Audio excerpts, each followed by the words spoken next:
Assalamualaikum Ananda Solih dan Solihah. Bagaimana kabarnya pagi ini? Apakah sudah sarapan? Sudah sholat duha? Sebelum belajar, marilah kita berdoa agar pembelajaran kita hari ini mendapat keberkahan dari Allah Subhanahu wa Ta'ala.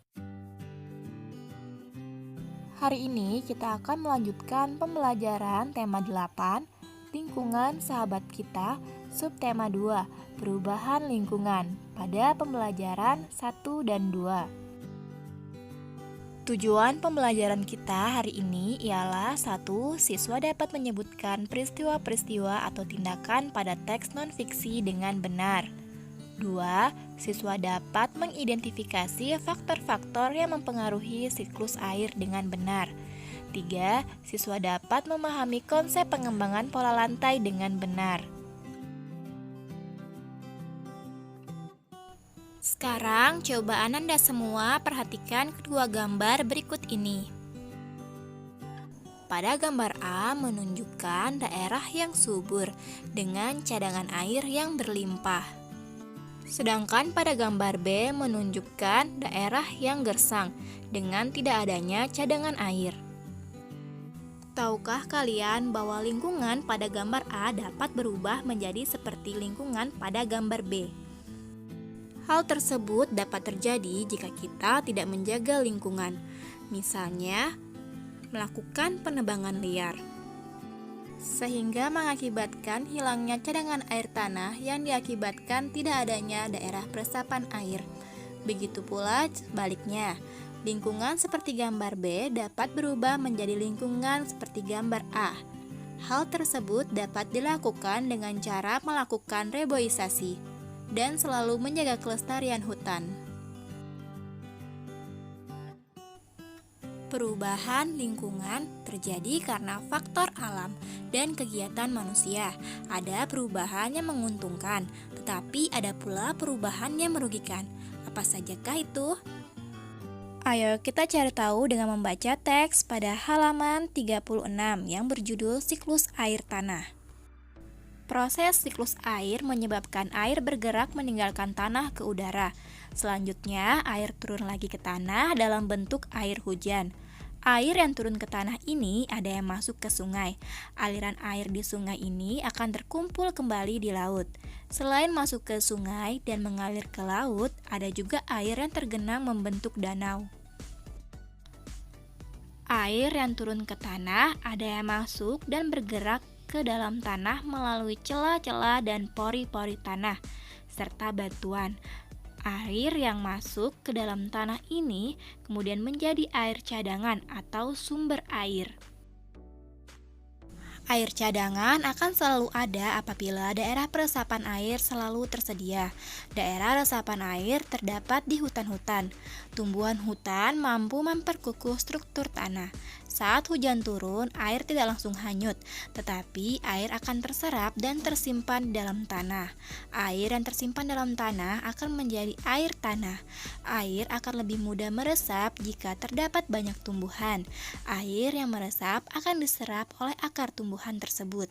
Adanya air dan akar di dalam tanah menyebabkan struktur tanah menjadi kukuh dan tidak mudah longsor. Nah, menyimak uraian tersebut dapat disimpulkan bahwa keberadaan hutan sangat penting. Hutan berperan dalam penyimpanan air. Hutan menjaga ketersediaan air.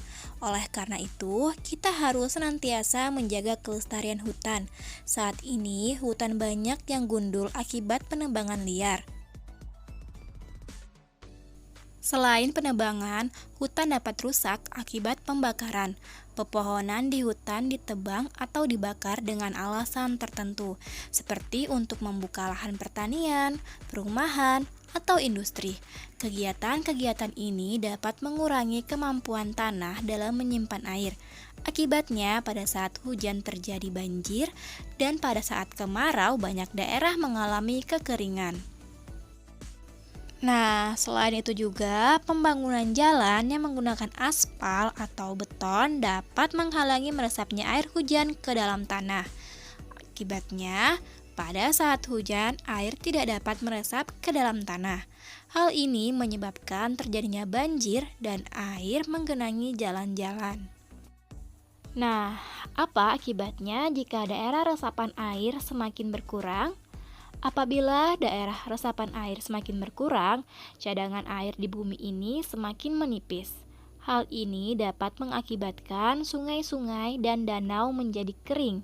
Keringnya sungai dan danau menyebabkan proses penguapan semakin menurun. Menurunnya proses penguapan ini menyebabkan berkurangnya pengendapan titik-titik air di awan. Keadaan ini tentu mengurangi terjadinya hujan. Ananda semua, setelah membaca bacaan tersebut, kita dapat menyimpulkan beberapa peristiwa yang terjadi pada bacaan tersebut. Peristiwa pertama ialah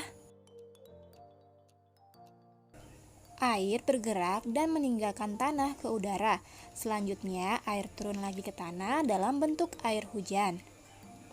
Peristiwa kedua, air cadangan akan selalu ada apabila daerah peresapan air selalu tersedia. Dan peristiwa ketiga adalah keberadaan hutan sangat penting karena hutan sangat berperan dalam penyimpanan air. Ananda yang beriman, tahukah kalian bahwa perubahan lingkungan juga mempengaruhi budaya, termasuk tarian?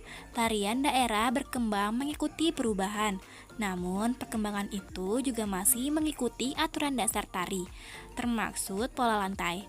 Apa yang dimaksud dengan pola lantai? Masih ingatkah kalian?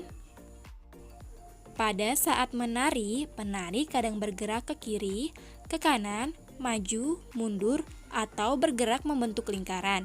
Jika digambarkan, seolah-olah ada satu garis imajiner yang dilalui penari selama menyajikan satu tarian. Garis imajiner juga dapat digambarkan dengan melihat formasi para penari dalam memperagakan tarian. Para penari dapat membentuk formasi garis lurus, lengkung, segitiga, atau lingkaran. Bentuk formasi garis dapat berubah-ubah selama penari menampilkan sebuah tarian. Garis imajiner yang dilalui oleh penari saat melakukan gerak tari disebut pola lantai. Pola lantai merupakan garis imajiner yang dibuat oleh formasi penari kelompok. Secara umum, pola lantai berupa garis lurus atau garis lengkung. Bentuk pola garis lurus dapat dikembangkan menjadi berbagai pola lantai, di antaranya horizontal, diagonal, garis lurus ke depan, zigzag, segitiga, segi empat, dan segi lima. Bentuk pola garis lengkung dapat dikembangkan menjadi berbagai pola lantai, di antaranya lingkaran, angka 8, garis lengkung ke depan, dan garis lengkung ke belakang. Berikut ini beberapa bentuk pola lantai dari gerak yang dilalui penari. Yang pertama, ada penari bergerak melalui garis lurus ke depan. Kemudian, penari bergerak melalui garis diagonal. Dan penari bergerak melalui garis horizontal. Penari bergerak melalui garis diagonal. Penari bergerak melalui garis lurus ke depan. Penari bergerak melalui garis lingkaran. Sedangkan berikut ini bentuk pola lantai yang dibuat formasi penari kelompok.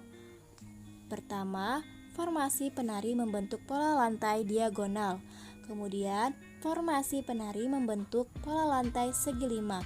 Selanjutnya, formasi penari membentuk pola lantai garis lurus ke depan.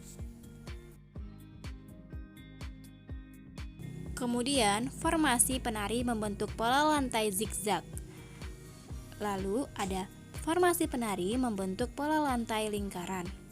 Selanjutnya, ada formasi penari membentuk pola lantai diagonal.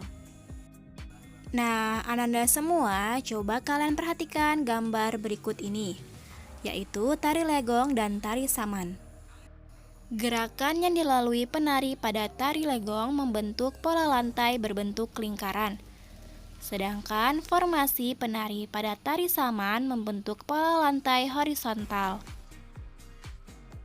Sedangkan untuk pola lantai tari piring adalah garis lurus, berikut gambarnya. Sedangkan untuk tari jaran kepang adalah dengan pola lantai lurus dan lengkung yang sederhana. Nah, anak-anak yang beriman, itulah tadi pembelajaran kita pada hari ini. Untuk menambah wawasan anak-anak beriman semua, ayo membaca teks yang berjudul Daur Air dan Manfaatnya dalam Al-Quran pada halaman 42. Setelah itu, kalian menjawab pertanyaan pada halaman 43. Ayo berdiskusi, kerjakan nomor 1 sampai dengan nomor 4. Tulislah jawaban kalian pada buku tulis kalian. Ingatlah untuk mengumpulkan foto tugas kalian kepada Ustadz Ustazah. Alhamdulillah, pembelajaran hari ini telah selesai. Sampai jumpa pada pembelajaran berikutnya. Assalamualaikum.